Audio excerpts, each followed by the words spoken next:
Hey everyone, welcome back to the channel. Today we're diving into one of the most iconic places on Earth, Manhattan, New York City. Whether you think of glittering skyscrapers, bustling Wall Street, Broadway lights, or that first bite of a dollar slice of pizza, Manhattan stands as a symbol of ambition, diversity, and constant reinvention. So let's explore how this little island, just about 13 miles long and 2 miles wide, became the beating heart of New York City, and really, the world. Long before the concrete and taxis, Manhattan was a lush, forested island. For thousands of years, it was home to the Lenape, an Algonquian-speaking people. They called it Mannahatta, meaning roughly island of many hills. The Lenape fished its rivers, hunted in thick forests, and traded with other tribes up and down the east coast. Streams, ponds, and rocky hills covered the landscape, and wildlife like wolves and bears roamed freely. Imagine Central Park, but everywhere. In 1609, the course of history changed forever. English explorer Henry Hudson, sailing for the Dutch East India Company, navigated his ship, the Half Moon, into what we now call New York Harbor. The Dutch soon recognized the island's strategic and economic potential. It was perfectly positioned for trade, with a deepwater port and easy access to inland rivers. By 1624, the Dutch established the colony of New Netherland, and by 1626, they built New Amsterdam at the southern tip of Manhattan. According to legend, Dutch director Peter Minuit purchased Manhattan from local Lenape leaders for trade goods worth about 60 guilders, often misrepresented as just $24. Of course, this oversimplifies what was likely a complex cultural misunderstanding. The Lenape didn't think of land as something to be owned permanently. The Dutch quickly fortified their settlement with a wall along the northern edge to keep out the British and native rivals. That wall eventually gave its name to Wall Street, today the epicenter of global finance. In 1664, the English seized control of New Amsterdam without firing a shot, renaming it New York after the Duke of York. Under British rule, Manhattan grew as a port city, exporting furs, lumber, and later becoming a hub for the transatlantic slave trade. By the eve of the American Revolution, it was a thriving, diverse town of merchants, tradespeople, and laborers. Manhattan played a pivotal role in the Revolutionary War. George Washington suffered one of his most stinging defeats here at the Battle of Long Island, leading to the British occupation of New York City for most of the war.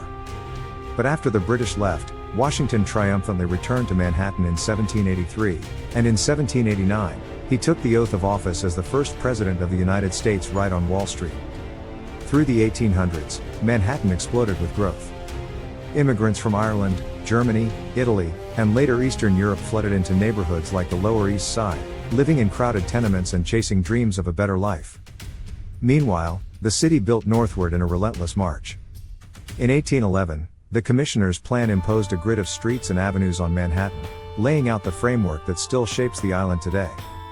Perhaps nothing defined 19th century Manhattan like the arrival of Central Park, designed by Frederick Law Olmsted and Calvert Vaux in the 1850s.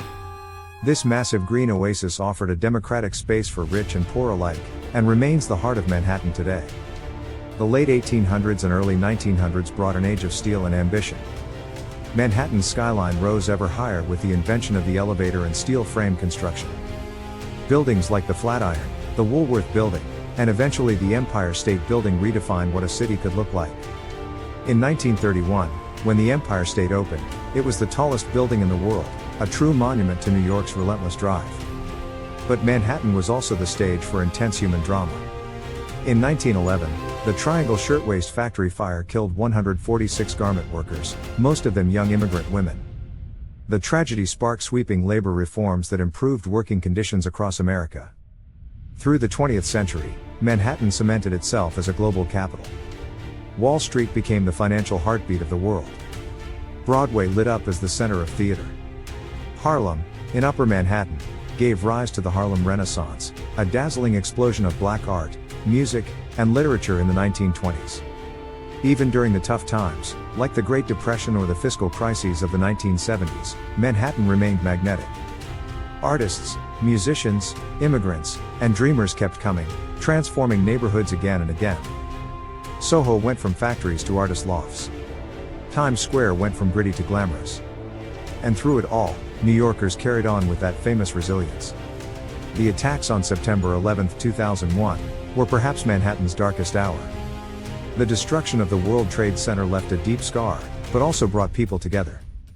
Today, the 9/11 Memorial and Museum stand as powerful tributes to those lost and to the spirit of rebuilding. Now in the 21st century, Manhattan continues to evolve. New super tall skyscrapers like One World Trade and the slender towers along Billionaires Row change the skyline. The High Line, a park built on an old elevated railway, represents the city's knack for reinvention. Meanwhile, the neighborhoods keep their rich, layered character, from Chinatown's bustling markets to Washington Heights' Dominican pride, from the arts of Chelsea to the bohemian vibe of the East Village. So from Lenape trails to Dutch trading posts, from immigrant enclaves to steel giants reaching for the sky, Manhattan's story is a breathtaking saga of ambition, diversity, struggle, and endless possibility. Thanks for watching, everyone. If you enjoyed this journey through the history of Manhattan, give it a like, subscribe for more stories from New York and beyond, and drop a comment telling us your favorite Manhattan memory or landmark, whether it's your first walk through Central Park, catching a show on Broadway, or just grabbing a slice on the sidewalk. We'll see you in the next one. And until then, keep exploring.